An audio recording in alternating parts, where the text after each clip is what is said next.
Operation Domination is underway. The ultimate game plan to dominate your NFL experience. With your hosts, Dan you gotta be confident about your Achilles when you show up. Yeah, I mean, I got him at 2. And Adam LaRue. Don't hope to be great and dominate. Gobble, gobble, gobble, gobble, gobble, gobble, gobble. We're here for Thanksgiving, baby. We are one day away. We're recording this on a Wednesday night. So we're one day away from that beautiful, gorgeous turkey and stuffing and football on the TV, which is why we had to come back for another episode here tonight on Operation Domination, the Injury Inquiries episode. Yes, everything's getting moved up today this week, in case you guys have not noticed. So make sure you go back on Fantasy Football Advice Network, on your favorite podcast app. Check out our episodes. We already dropped our Week 13 preview yesterday. That is out and about for you guys to upload. And I'm going to go live tomorrow with Chaz Filardi. We're still going to get those bets in. We're just going to go live at 11 a.m. on Thanksgiving morning to make sure we got all that going for you guys there. As always, I'm your host, Dan Mader, and I'm joined here with the one and only Mr. Dr. Brian Scott of the Injured List podcast. Brian, how you doing today? I'm doing well. Looking forward to some turkey tomorrow and hanging out with the fam. Got some good guests coming over to the house to feed, so should be fun. So you guys are hosting. Oh, we're hosting this year, yes. Oh man, it's always fun when you got to host. Yeah, so it'll be interesting. We don't host our family, thank God. We do host something called Friendsgiving. This has been a new phenomenon over the last, 10 years or so now. And there's more people at our Friendsgiving than there would be for my family Thanksgiving anyway. Like I have to do it, right. My wife does. Yeah, it's nuts. So hosting, I know those woes of hosting Thanksgiving dinner. It's fun, but it's a lot of work. So good luck. It's not as many people as it was originally supposed to be. So for that, I'm grateful. But it would have been nice to have everybody here. Unfortunately, not everybody could make it. Last minute decisions and plans had to be changed, but we'll have a good time regardless. That's what you should lead off. Your what am I thankful for today at the table? That most of you didn't come. Yes, that's what I'm 100% thankful for. We'll keep that close to this. Just here in the Operation Domination crew. That's it. All right. So we got injuries to talk about, of course, every single week. A lot of big names to get through. And while Thanksgiving's fun, like we get football all day long. We even get a football game on Black Friday. It does make these decisions have to happen a hell of a lot faster for people who may be waiting to see, or is this guy going to play, or is this guy going to play? And it's kind of a bit of a mess. You kind of have to play that strategic game of who's available when. And I bring it up to say this before we even get into the injury analysis. If you have a player who is injured and you don't know if he's going to play, put him in your flex. Put him in your flex. All right. If you've got a player who you're definitely going to play, that's going to be playing on either Thursday or Friday, make sure that player is in the running back or wide receiver position. You need to give yourself flexibility heading into a weekend like this, especially if you're waiting on players who are injured at the moment. So open up those flex spots, slide those Thursday players into their wide receiver, running back, or tight end spots, and give yourself the most flexibility you possibly can have, because things are going to get crazy. They do every single year on a Thanksgiving slate. All right, with that, let's dive into the injuries. So Baker Mayfield dealing with that AC joint sprain. And I saw you post about this, that you didn't think it was going to be one. Well, they said it was low grade, and this is non-throwing shoulder.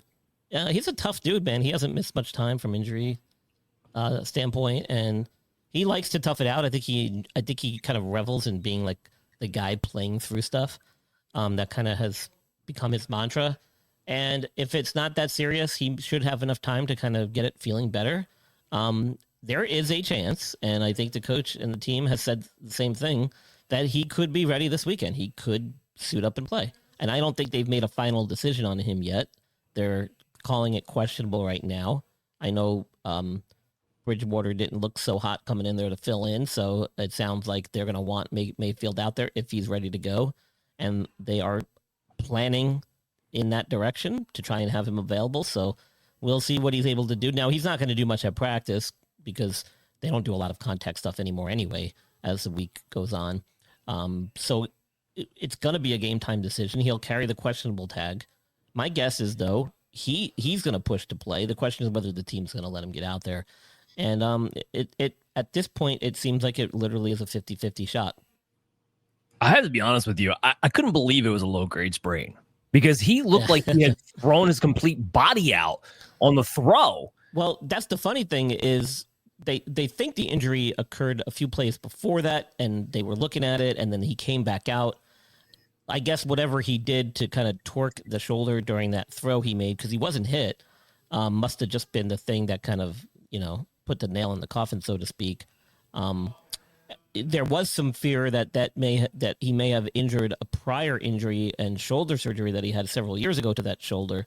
I think he had a labral tear or a labral injury that he had repaired. But again, I think he had an MRI earlier in the week, and it basically showed that he had an AC joint sprain, which is what we thought it was based on some of the reports that were coming out earlier after the game. So luckily avoided major injury. And yeah, you thought it looked a lot worse than it really is, which is good. But again, 50-50 chance here that he's going to make it back this week. I think at the very least, if he doesn't play this week, we'll see him for sure week 14.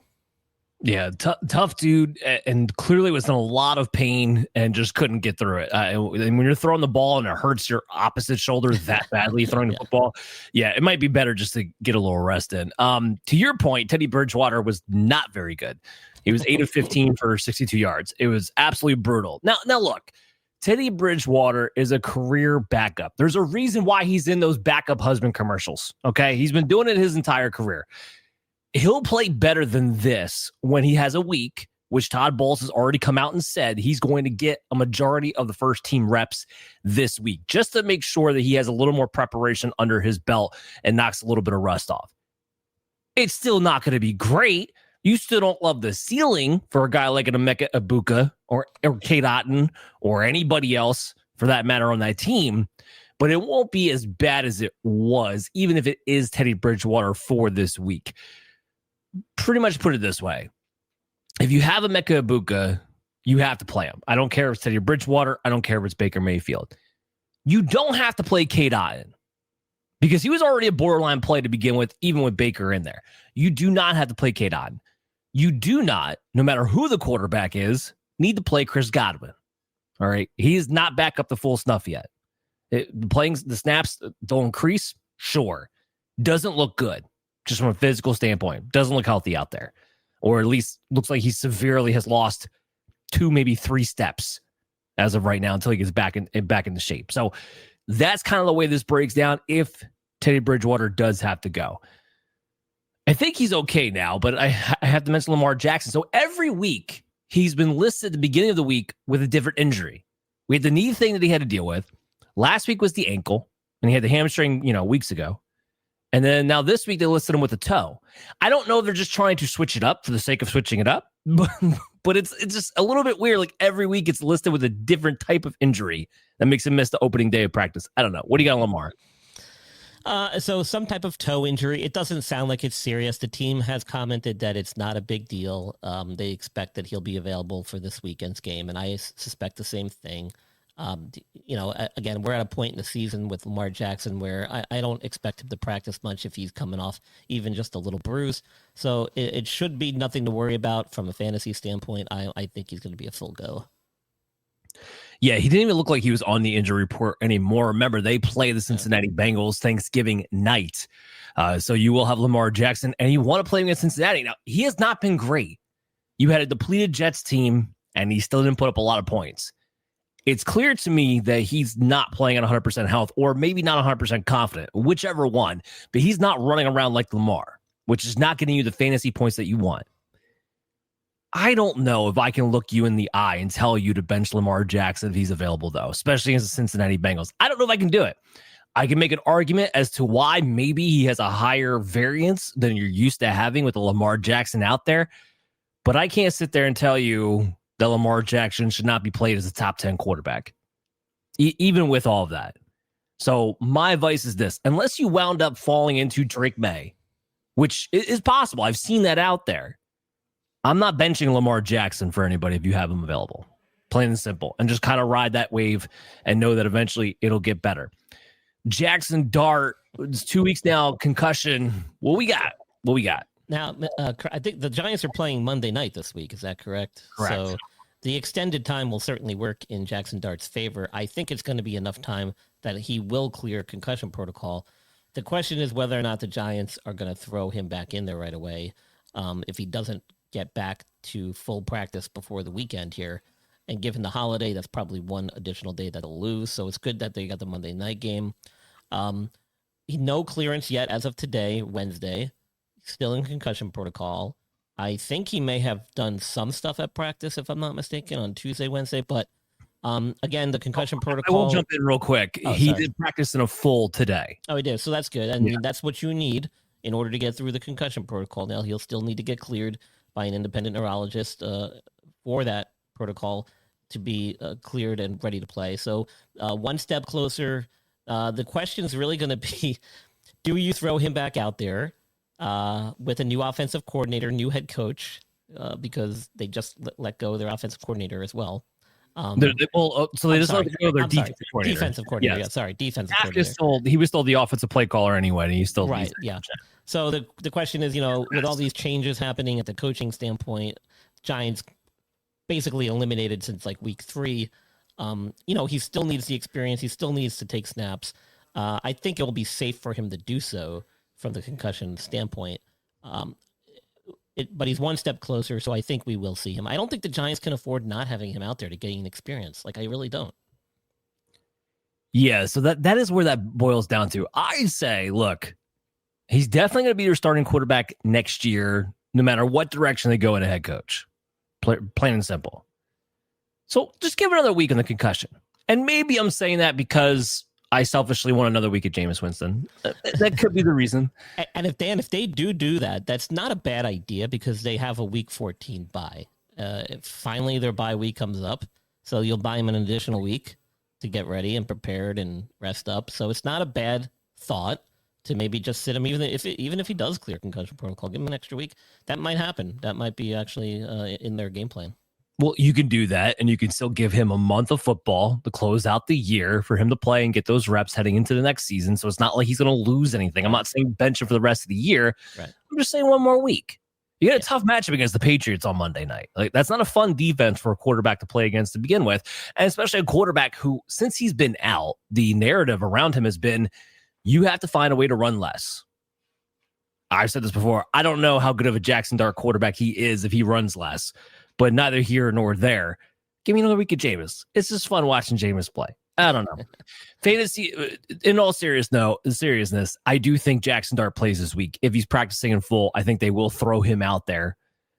And if you do, because I don't think he physically can tone it down running wise. I don't think the offense works with him running less.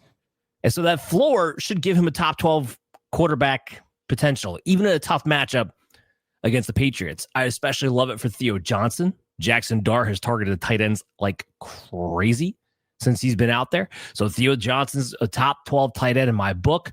Wan'Dale Robinson's a flex play like he pretty much has been.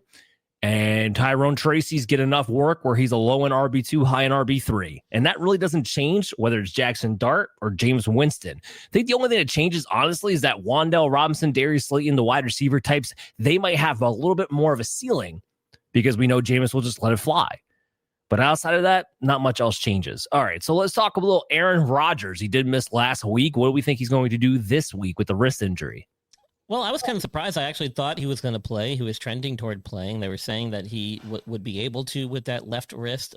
It might affect his ability to take a snap under center and drop back in the shotgun, but he can play. I mean, it's non-throwing hand, wrist. And it sounds like he was gearing up to play and wanting to play. I think the team was really just protecting him more from himself last week. And it seems like it's a similar situation heading into this weekend.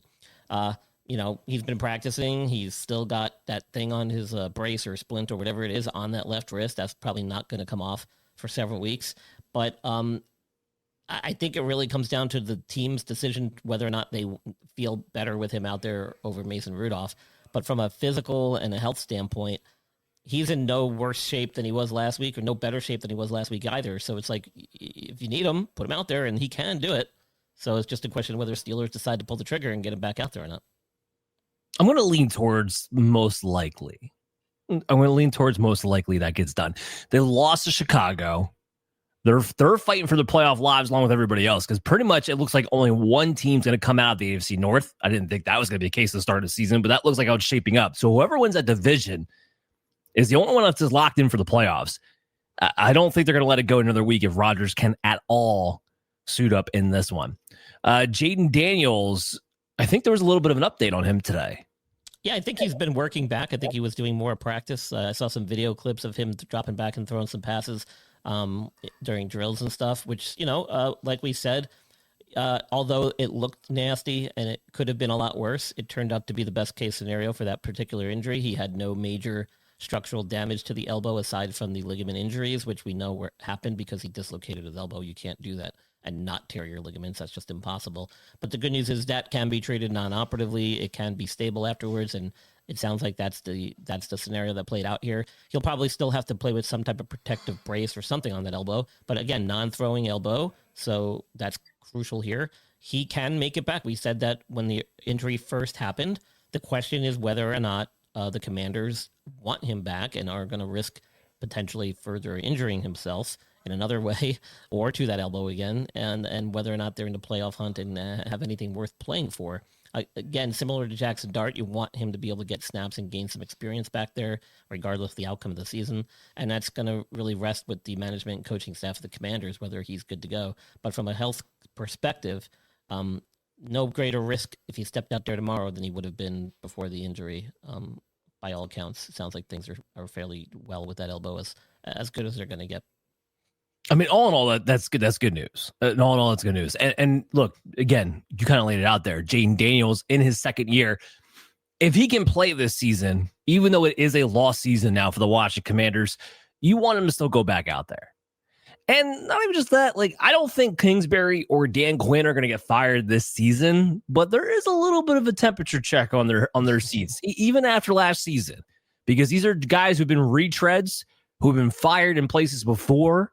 And that usually once they hit a little bit of a peak, once they start to decline from that peak, they don't ever recapture it back again, which is why they usually lead to getting terminated. So I do think there's a little bit of an element to that. I don't pick up the vibe that it's going to be this week for Jayden Daniels that he comes back. It feels very much like it's going to be at least Marcus Mariota for one more week. But I do think we're a week or two away from seeing Jayden. Everybody who plays fantasy football has the same question on their mind. If Jayden Daniels comes back week 15, the first week of your fantasy football playoffs, are you going to trust to play him? Now, to your point, it's a non-throwing elbow injury, so it shouldn't affect his throwing that much.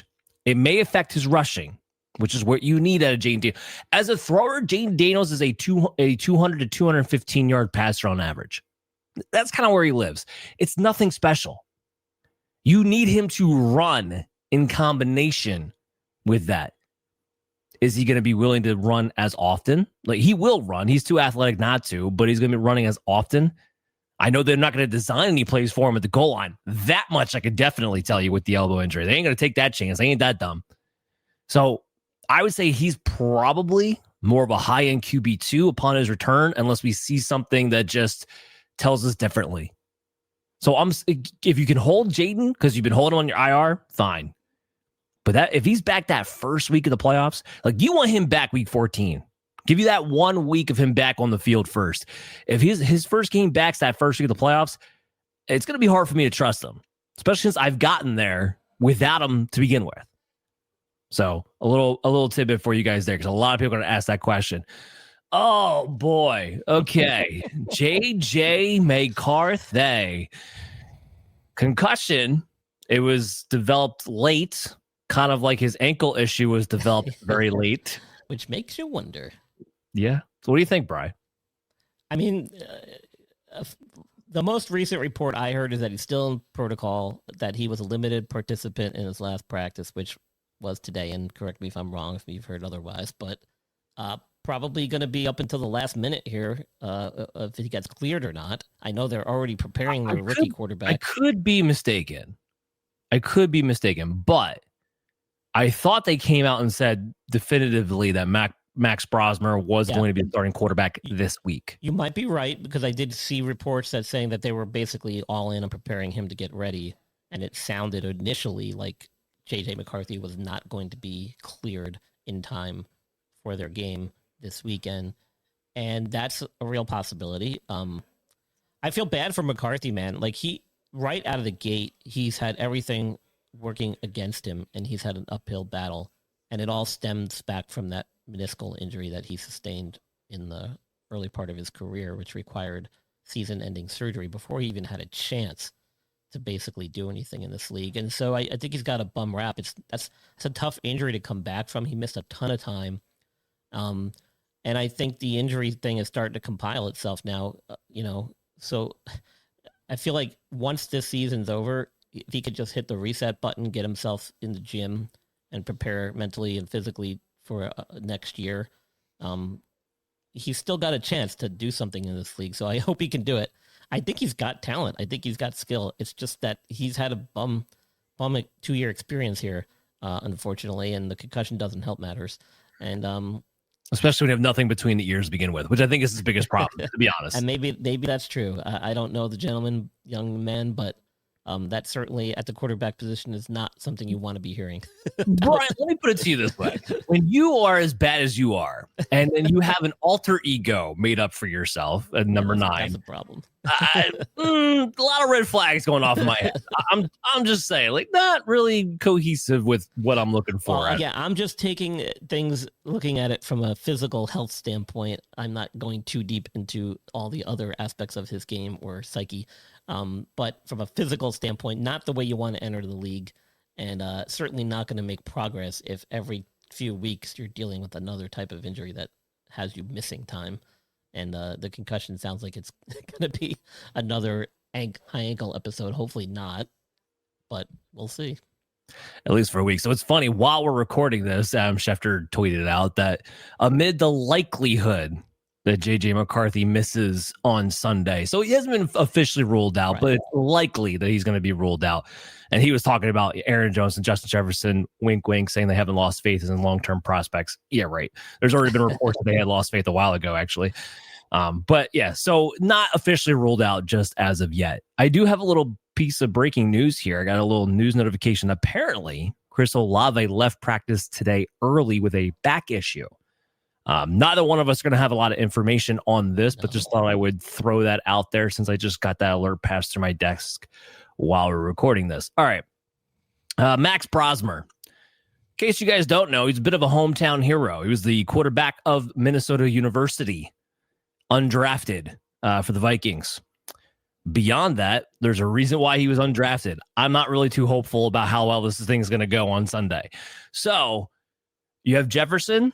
Here's what I can say. If you were playing Jefferson with JJ McCarthy, I don't know if it could be much worse. I mean, McCarthy they had 86 yards this past week. Like, if you were going to already play Jefferson anyway, and I suggest that you do because he's Justin Jefferson, even if you don't have the Justin Jefferson ceiling anymore, he's too good. His floor is too high for him to not be in your lineups. You plug and play him. I'm fine with you benching Jordan Addison. TJ Hawkinson should have been off your roster weeks ago anyway. We had already talked about that. And if anything, I would say that with Max Brosmer at quarterback, there's probably going to be a renewed urgency. Not that they weren't already kind of doing this with JJ McCarthy anyway, but a renewed urgency to really try to lean on the running backs to propel the offense. So Aaron Jones, Jordan Mason, that kind of deal. I would play Aaron Jones there as low-end RB2, even with Brosmer out there. CJ Stroud. Are we finally going to get CJ Stroud back, you think? Yeah, I think so. It sounds like it. He had a full participation today in practice, Wednesday, and one step closer to clearing protocol. I don't think he's officially been cleared yet, but that's a good sign. This is like heading into week 3 now with this concussion. He's already missed 2 games. So I'm sorry, I think he missed 3 games. But this is what you want to see. 2? Was it 2? It was 2 games. I can't keep track anymore, Dan. It's mid-season. We're throwing at you fast and furious all year long, man. I don't blame you at all. With CJ Stroud coming back, first of all, I just want to say, like, this morning when I woke up, all I got was reported D'Amico Ryan said CJ Stroud is still in concussion protocol. And the way they were reporting it was as if we were going to go a 3rd week without Stroud. And then it came back later on, like, well, he practiced in full today. I'm like, oh, okay. I hate when people do that. I hate when that happens. This drives me absolutely crazy. I do expect to see CJ Stroud back this particular week. Davis Mills, I mean, for fantasy football purposes, did pretty much what you wanted him to do. He threw the ball a lot to Nico Collins. He threw the ball a lot to Dalton Schultz. Woody Marks has taken over as the lead running back over Nick Chubb. Other than their ceilings for Nico Collins, that is, gets maximized a little bit. Maybe Jayden Higgins, too, who's played himself into that number 2 role. They reach a new level with CJ Stroud out there. But all in all, not huge changes there going back to Stroud coming up here. Let's go into the running backs. Josh Jacobs, we've been waiting on this. He's been dealing with that knee issue. Do we get him during Turkey Day? Yeah, we'll see him. And I think that's part of the reason why they kept him out this past week. And he probably could have played this past weekend. I think they were just being extra cautious, knowing that they had the Turkey Day game coming up here. But he's been officially, I think, removed actually from the injury report, practicing in full, and we'll see him back. Emmanuel Wilson did his job. If you picked him up, he got you 30 opportunities, 125 total yards, and 2 touchdowns. Wasn't very efficient. Don't carry, got all the volume. That's what you were looking for at the end of the day. But yes, Josh Jacobs is back and should be back in your lineups. Let's talk a little Ashton Genty. He came away with that last game with an ankle issue. They finally decided to use him, and he came away with an ankle issue. It was enough to get Chip Kelly fired, though. That was the good news. And there's also good news in that it sounded like it was more of a scare rather than a serious injury to that ankle. He actually did participate in practice on Wednesday. Team has reported that it doesn't seem like it's anything serious. I watched the replay of the injury, and it potentially could have been bad, but he got lucky there, and it looks like it was just a minor tweak. So he should be ready to go and available this weekend. Yeah, I believe he practiced in limited capacity today. So the fact that he practiced in limited capacity on a Wednesday after an injury like that is really good sign. He's going to suit up and play. If he wasn't going to go, it was probably going to be mostly Raheem Mostert coming out of the backfield. But now if he's going to be in there, you've had Brock Bowers, Chip Kelly's finally fired. I'm not saying the Raiders turn this thing around offensively, but I sure as hell have a lot more hope going into week 13 than I did the first 12 weeks of the season anyway. So let's keep our eyes on that to see how everything plays out. Bucky Irving, update. This could be the week. This is the week apparently they were shooting for. So here we are. I think we'll see him. He's continuing to do more and more each practice session. I don't know if he's actually even carrying a tag anymore, or if he has been. No, he was full participant in practice today. Yeah. So then that's there. I think we'll finally see. It's been since what, week 4? That's insane. He's tanked a lot of leagues. I do have a league or two that kind of brutal how long I had to be without Bucky Irving. One of them I'm toasting. The other one I'm still hanging on. So he's coming back at the right time. This hurts Sean Tucker. Now, with Bucky Irving out there, I don't know how much you really want to play Rachaad White either. Even in full point PPR, we're talking about an RB4. You got to be desperate to want to play him in the flex. And it's week 13. Nobody's on bye this week. You should have options to be able to turn to. But Rachaad White's role as the passing down back stays intact. So this is where I think people who don't eat, live, and breathe football get a little bit confused sometimes. Like, well, Sean Tucker took over as the number 2. I'm like, yeah, but he's a different type of running back. He had taken over as the early down goal line type of between the tackles runner. He had taken down that role. That goes right back to Bucky Irving, especially now that he's practicing in full. I don't think we're going to see much of a committee. Like, I'm not saying Bucky gets 100% his full plethora of snaps back week 1, but I don't think it's going to be to the point where we feel like we're walking away from a committee situation either, because they've waited so long to get him healthy enough to be able to rock and roll again. And I think that's a big key here. So Bucky Irving takes back that role. Rachaad White will have his 2-minute role, have his passing down role, but Bucky Irving needs to be played top 24 running back this week with him practicing in full and back. This guy might be back, but I have a little bit more pessimism than I just laid out for Bucky Irving. So what do you got on Amari and Hampton with the ankle? Well, I think it should be optimism, because he's entered the 21-day window. There's been video of him doing some drill. He looked really good. I just don't know if he's ready for this week. I think it might be next week instead. Well, I think the Chargers would disagree. Well, and the only reason I even say that, so he was a limited participant in practice, which obviously like not as good as Bucky being full in practice, right? But when you have the offensive coordinator talking about what your participation on Sunday is going to be. And he's saying with Amari Hampton and Kamani Vidal, it would likely be a 1-2 punch of some sort. That tells me you're fully anticipating the guy playing, but it doesn't sound like he's going to have his full workload. Yeah, and that would be, I mean, if you're going to throw a guy back that quickly after entering into his 21-day window, if you're having been on IR, then yeah, you could expect some share of those snaps. And that would probably be the smart thing to do if you're the Chargers, rather than just giving him a full workload right out of the gate. Now, he looked good in practice, but like I always say, you can never quite simulate game-like conditions at any point during practices during the week. So, we'll see. Could he get back out there? Sure, absolutely. I mean, he's had enough time to recover. He looked good in drills, but the question is going to be whether he's going to be able to go full tilt and be 85% of what he was before the injury. And in most cases, until they get at least one game under their belt, I wouldn't expect it. Well, here's my question back to you, because they had the report today that he was in fact dealing with an ankle fracture. Yeah, I don't know if they ever really confirmed that. I originally, I think they were saying a high ankle sprain. There was various reports about what degree of the injury it was. I'm not so sure that really changed much as far as the timeline goes. Even with a high ankle sprain and no fracture, sometimes with a fracture, it could be almost the same amount of time to recover. And there's a lot of variability in when they report fracture of what it could have been. And that doesn't necessarily change my opinion or change necessarily the timeline that we would have expected him back from that. So I'm not overly concerned with the difference between a high ankle sprain and whatever fracture they're reporting now. I don't think it's going to affect him either way. It's about the same amount of time and recovery period. So again, is he going to be 85% of what he was before the injury 1 week into his 21-day window? I'm not so sure, and that could be why you heard the coach making those comments. There could be a backfield split here this weekend if he does, in fact, play.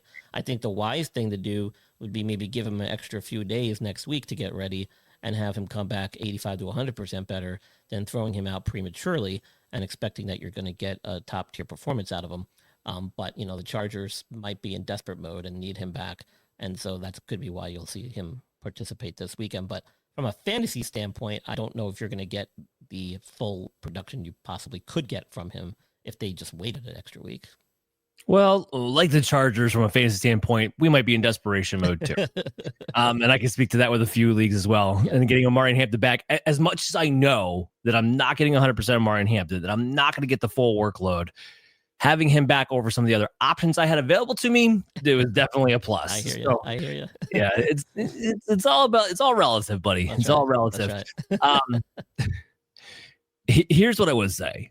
On a normal scale, Amari Hampton is more of a high-end RB3 in my opinion. So with Kamani Vidal, even if this winds up being a split, here's what I would expect. I would expect Vidal to have most of the passing down work. I would expect Amari Hampton, if there's goal line work to be had, for him to have that. The real problem here actually isn't whether or not he's going to get an X amount of touches. The real issue is that the Raiders have been kind of annoying against running backs for fantasy football purposes this year. And the Chargers offensive line is as decimated as they come and has, as a result, been inconsistent with what they've been able to provide in the run game to begin with. So he's more of an RB3, in my opinion, this week. If you have other options to pivot to, maybe it'd be nice to see what he does for a week, and then you can start playing again in week 14. I do think Amari Hampton's going to be key for teams down the playoff stretch who are able to make it there with him injured this long. But I wouldn't expect, to Brian's point, I wouldn't expect a big output this particular week. Remember, look at the Raiders, they licked their chops. I'm like, the Raiders have allowed the 12th least amount of points to the fantasy football running back. Like, they're kind of annoying there. But the passing game, that's where that thing goes down. That's where Lamar Jackson, Keenan Allen, Quentin Johnson, all those guys should be able to have a pretty good game. So keep that in mind for this one. Just temper expectations. Isiah Pacheco, I think he's good to go for Turkey Day. Yeah, I think he is. I think that was one of the reasons why they didn't have him step back into the field this past weekend. You know, he tried coming back last week, had a brace on his knee. It was quite bulky. He didn't like it. He decided to go without it, and I think that's probably the better thing to do, believe it or not. And if he can do it without the brace and feel comfortable, which it sounds like that's what he did over the last week here, then he should be good to go. He's had adequate time. MCL sprains can sometimes take anywhere between 2 to 4 weeks. He's kind of within that time frame. It makes sense.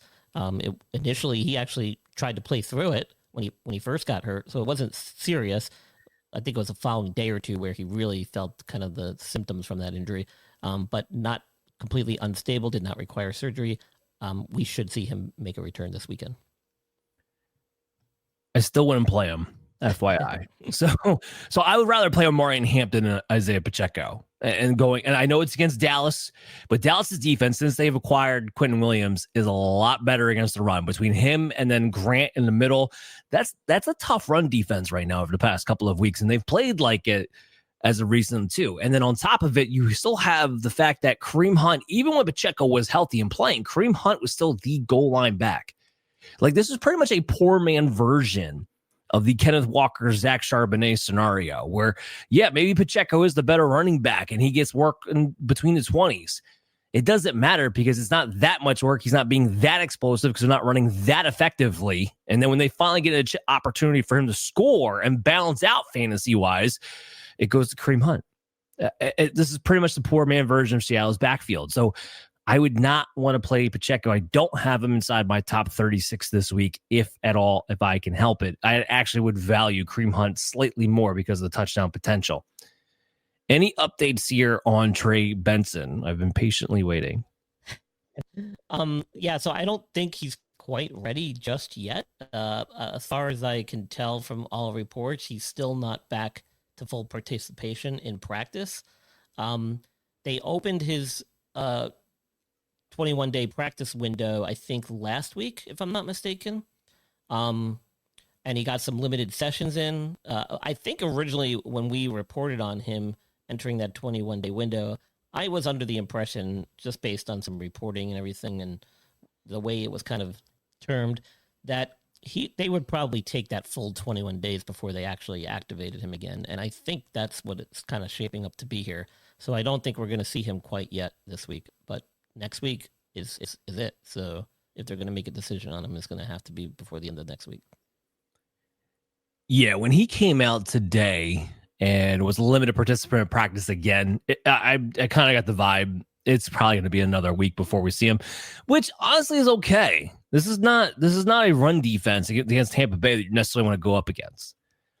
And he's got another tough one next. I believe it's Houston they play next week. They got another tough one again next week.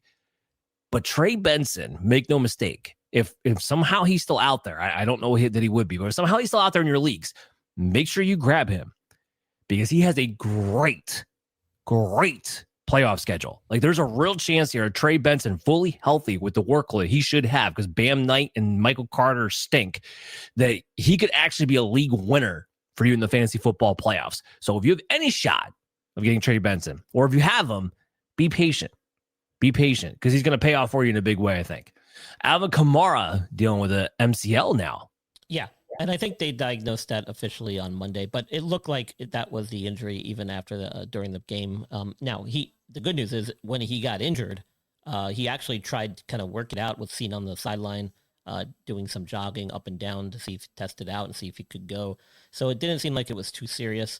But this could be a multi-week absence. I'm going to go with at least a minimum of probably 2 weeks, but probably no more than 4. And I don't think it's going to even approach that much. He's always healed pretty quick from most of his injuries over the years.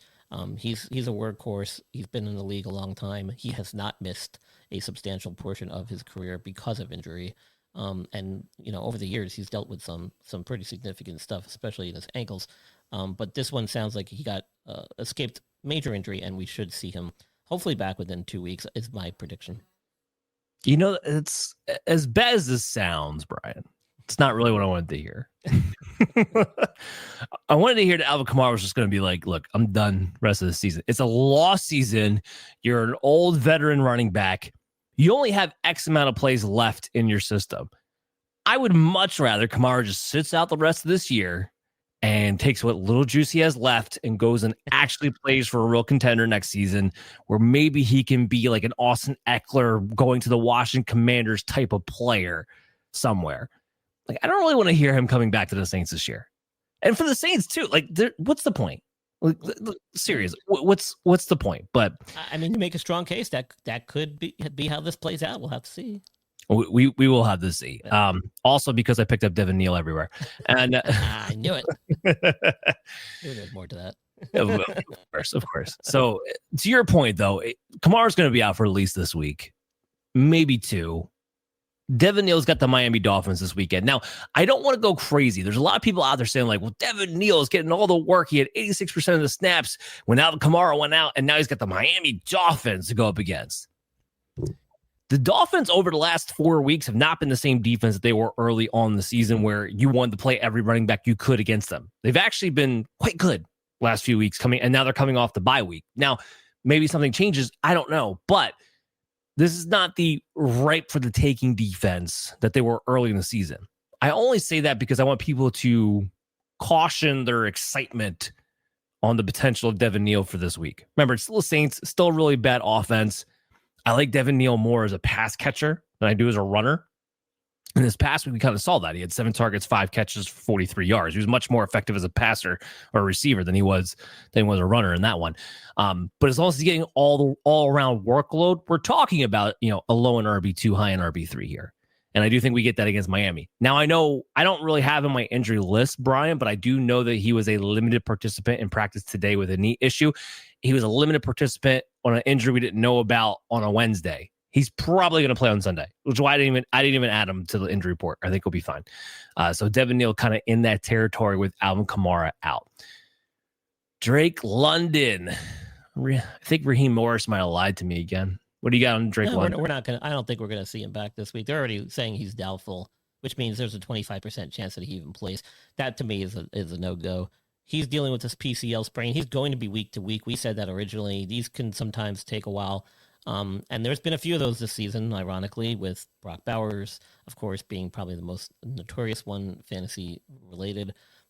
He missed 6 weeks, I think, total with his PCL sprain and bone contusion, which could be what Drake London's also dealing with. It's not unusual to see those two injuries go hand in hand, but I think he did get some limited sessions in during practice, but is not quite ready yet. And again, it sounds like they've already confirmed basically that he's not going to be available this week.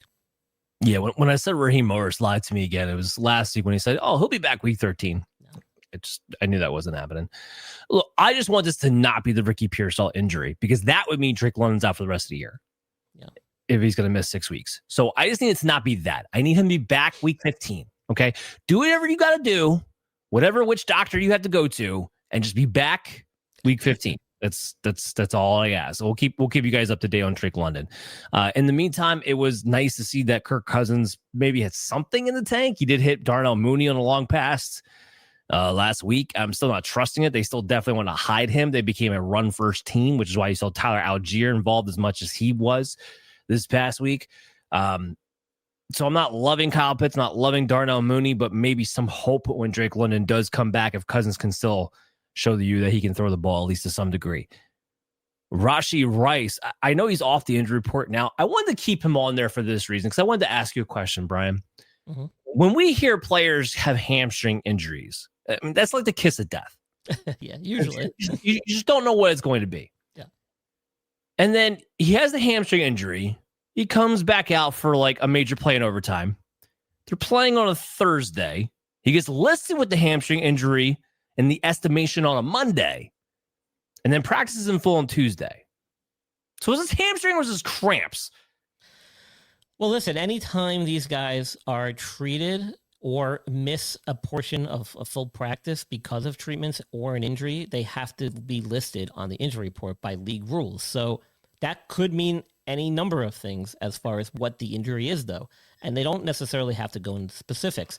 They just basically have to list what body part or the nature of the injury. And so that could be as simple as ankle injury, hamstring injury. And that's what you end up seeing. They don't really go into much detail, but it could have been just a cramp. It could have been he felt a twinge.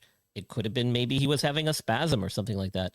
Maybe he did strain it. Maybe it just wasn't that serious. We don't necessarily know. We may never know the full extent of it. But just because you see a guy on the injury report with an injury, it doesn't tell you anything about the severity, and that's where it becomes really important in watching the daily reports, looking at the week-to-week progression or digression of how they're coming back from the injury, what kind of rehab they're doing, what their status is heading into the games each week. So it sounds like it was nothing serious.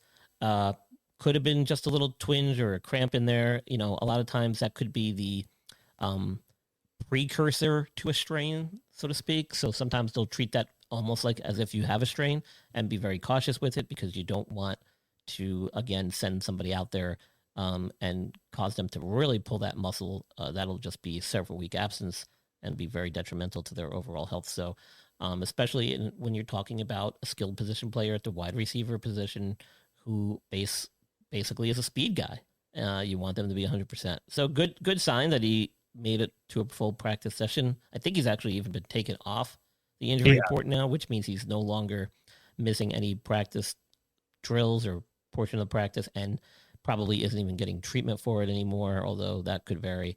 So that's a good sign. No, it's an excellent sign. And in a matchup against the Dallas Cowboys, you need Rashee Rice, who's been a top 5 wide receiver since he's returned to be out there. I just thought it was a little bit crazy because my heart went straight through my stomach when they tried to say it was a hamstring injury at first. But then I'm watching the overtime play. I'm like, he's running. He looks okay. And then nobody wanted to talk about it afterwards. And it was one of those crazy situations. But we're going to have Rashee. The league does have very explicit rules about how these things get reported. And a lot of it is because of planning for opposition to be able to plan, game plan. And betting, right? Absolutely. Gambling is huge based on all that stuff. And it's all, documented and listed out in the rule books, how they have to go about reporting players' injuries and stuff. And while it could be very vague, sometimes it is because they don't even know, or maybe it's not serious. And that's part of the reason. Yeah, sure. What about his teammate, Xavier Worthy, who is dealing with an ankle issue as well, coming off of his big performance? He's expected to be out there. Apparently, he's been upgraded in team reports as well and practiced in full and was taken off with any designation. So I think he'll be good to go. All right, look at that. Chiefs receivers rocking and rolling.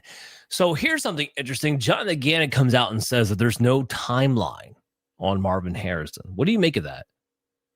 It's not surprising. Now, I originally said that minimum 2 weeks coming off of appendectomy surgery, which nowadays they do through very small incisions, and they do it laparoscopically, which is much better than when I had mine removed in the 11th grade back in the 90s, and they did about a 4-inch incision in my lower right quadrant of my abdomen. It took me months before I felt better after that procedure. So the laparoscopic version that they do now is a much, much quicker recovery, but I knew it would be at least 2 weeks. And he did step back on the practice field today or this week. He has been doing stuff. But this is really going to be based on how he feels. This is not, like a structural injury to a joint or a ligament or a muscle. It's purely about how Marvin Harrison feels he's doing and how much he feels he's ready to play. The only thing that really sucks about this is that it involves your core. It involves your core muscles. It involves a portion of your abdomen where you had the appendix taken out.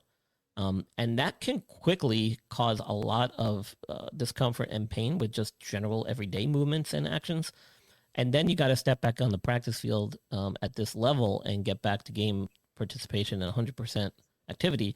It can make it challenging and it can take some time. You lose a lot of conditioning very quickly with this type of illness and surgery. So it's not unheard of or unusual. He's probably going to be a week-to-week thing. But I knew it would be at least 2 weeks, and that's just because he had some incisions that they had to make sure were healing properly and sutures that probably had to be removed, and he had to feel good. And that whole process can usually take at least 2 weeks. So it sounds like he's at least doing stuff at practice where he wasn't last week. So he's heading down the right path. But it could be a week-to-week thing. So everybody's trying to figure this part out. Is Michael Wilson the number one? Is he still going to have a role when Marvin Harrison comes back? And I've never understood the Michael Wilson love. I wasn't a big fan of him when he was in Stanford. We're talking about a guy right now who's 25, 100 days or so away from being 26 years old. And he's in year 3.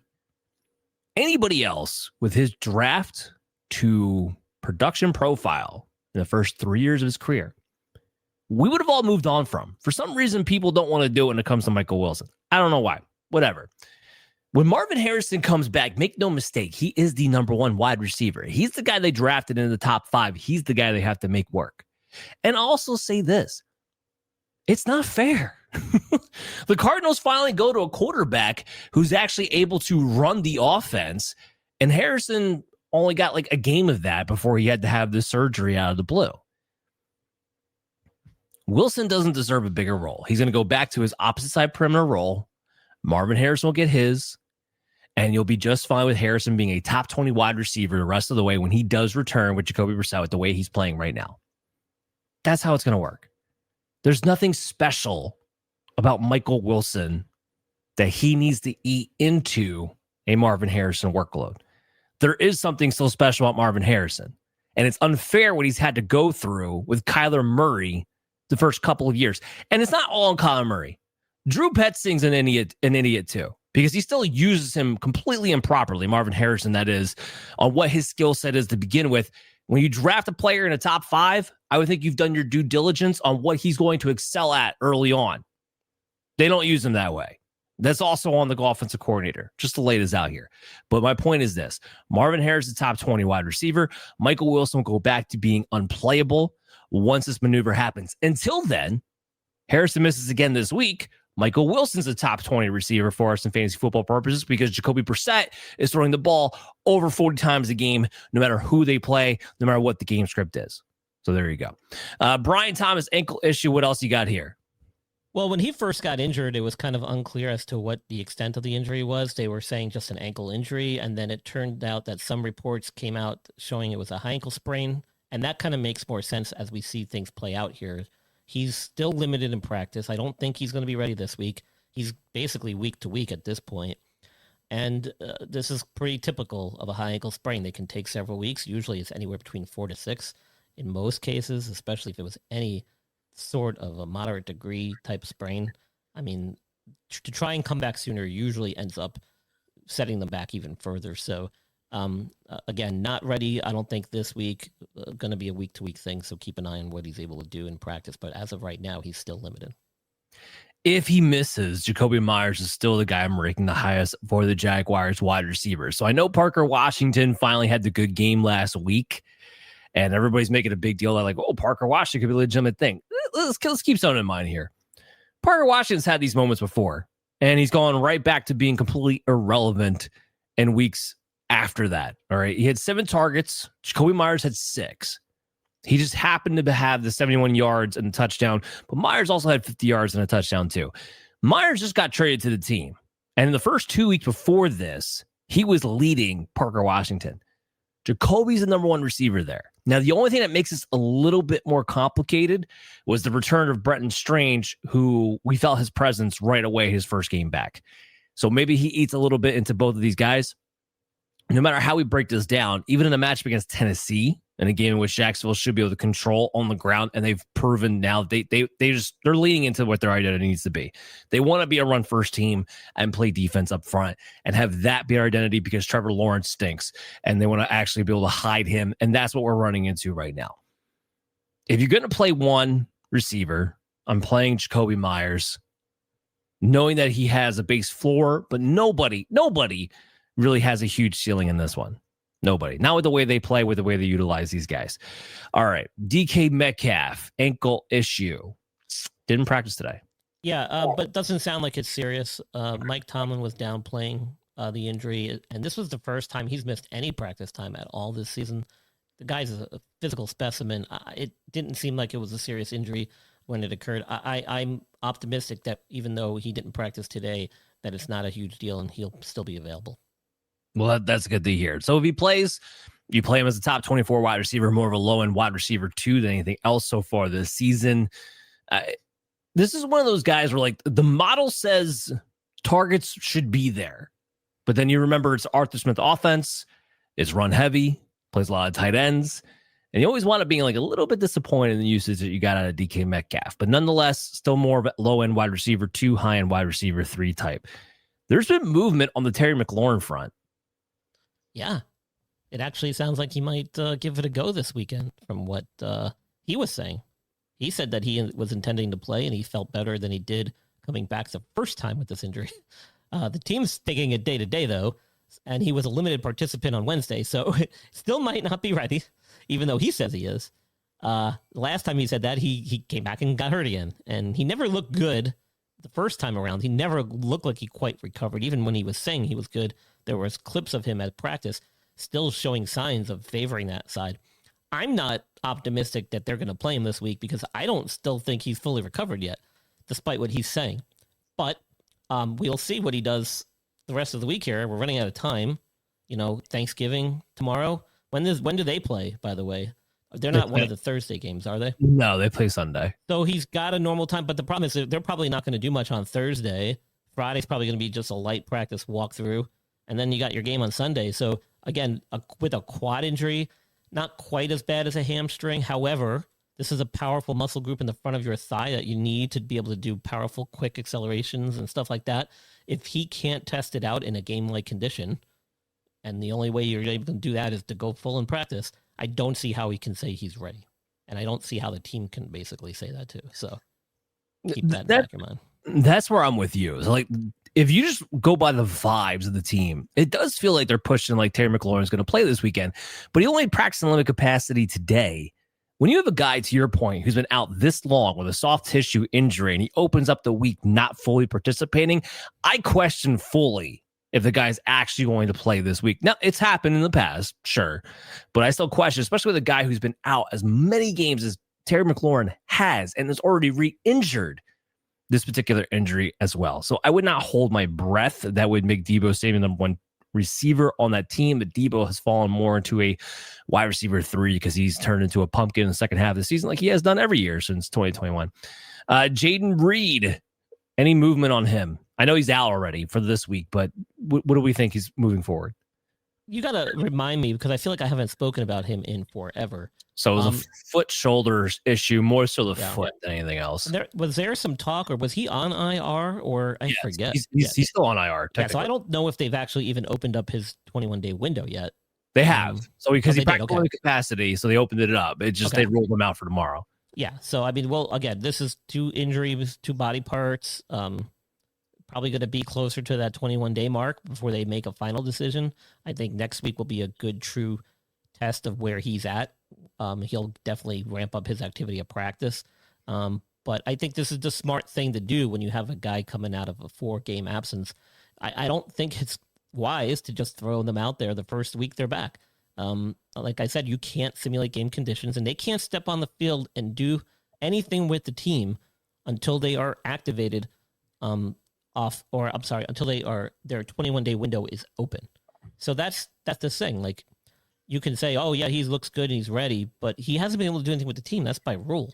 So when you're on IR, you can't practice with the team. So, just getting a few days of that in is not enough for most guys. He's going to need at least another week.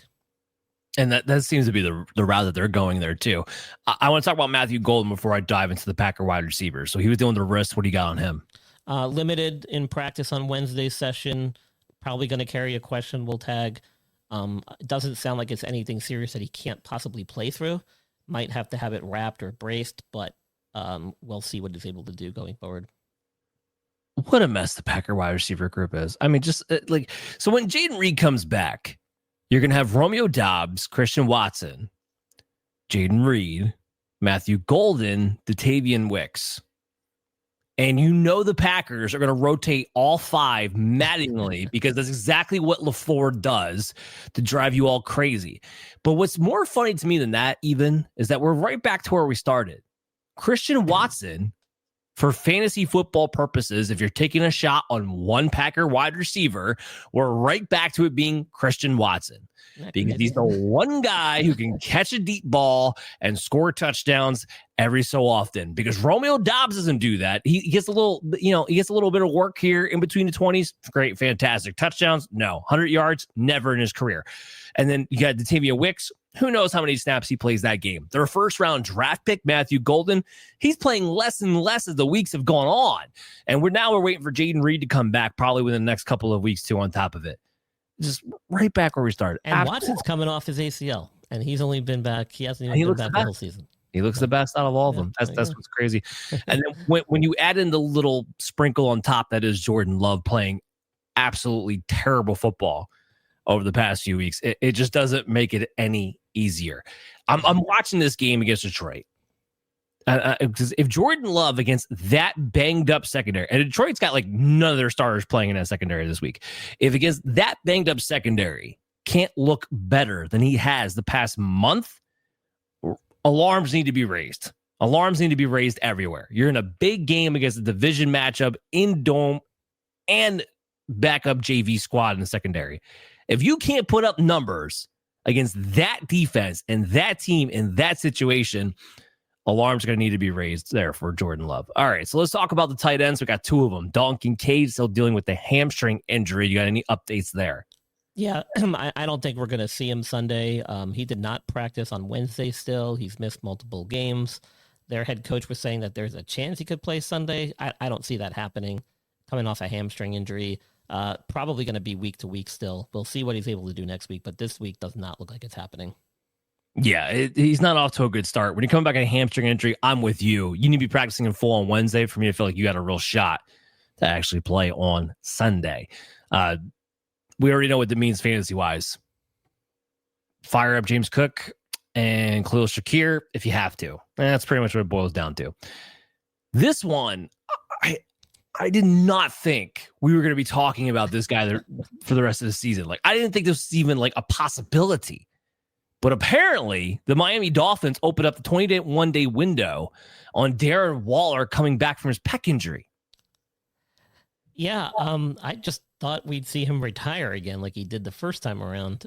But alas, here we are. I'm not sure. I'm surprised he's even still fantasy relevant that we're talking about him, but here we are. Again, a pec injury. I don't even know if this happened in the game or if this was something that happened when he was in the weight room. What did not require surgery as far as I know.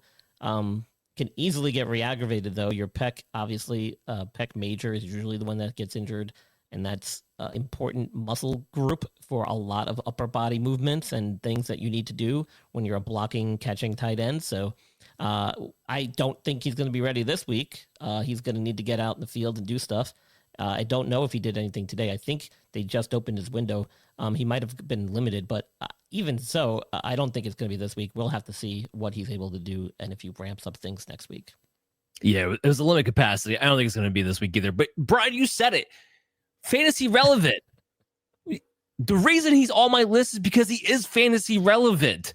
It just this whole thing is just mind-blowing. So why is he fantasy relevant? Well, because in the game and a half that he played, especially at the tight end position, they threw him the ball a lot in the red zone in particular. So if you're going to be in this team scoring touchdowns because you have Jalen Waddle and nobody really else established outside of that, and Mike McDaniel seemingly is going to hold on to his job for another year. If you're reading the tea leaves, they're going on the Miami offense, which is definitely was not on my bingo card in September. I'll tell you that much right there.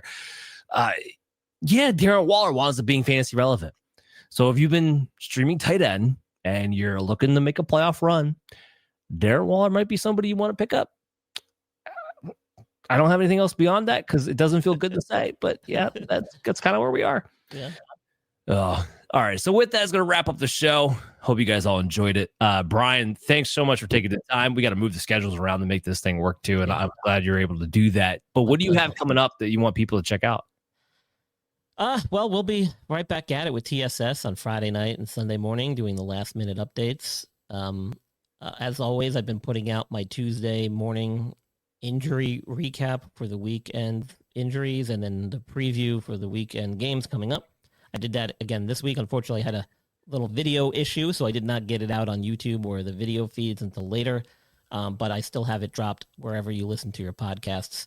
Talked about a few of the players on that list tonight, so you can also just replay this episode and get even more detail because a couple days have gone by now and we've got some more info. But I try to do that on Tuesdays so you can prepare a little bit ahead of time, make some waiver pickups and roster moves ahead of everybody else and get the advantage.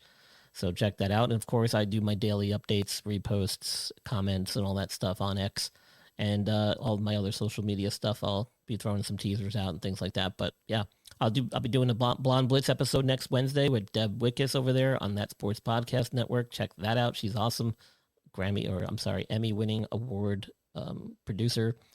She's got a lot of great content. And then, of course, the guys at TSS and Dan, usually on Thursdays, but this week, because of Thanksgiving, doing it a night early, but more than happy to do it. Yeah, everything's on rush order this week. So you got to make sure you check out Dr. Brian Scott on the Injury List podcast. So I'm dropping this episode like right away. So that way you guys can get it, because I'm going to be going live 11 a.m. Thursday morning with Chaz Flaherty, Sports Betting Weekly. We're going to talk about some bets for the Thanksgiving Day and all of Week 13 as well. My top 5 player props for Thanksgiving. That article on the Huddle already dropped, so make sure you check that out. My normal 15-player prop article for the weekend will be out on Saturday as per norm. But go to Operation Domination, your favorite podcast app. Check out our video content on the Fantasy Football Advice Network YouTube channel at FF Advice Net. I'll see you guys tomorrow.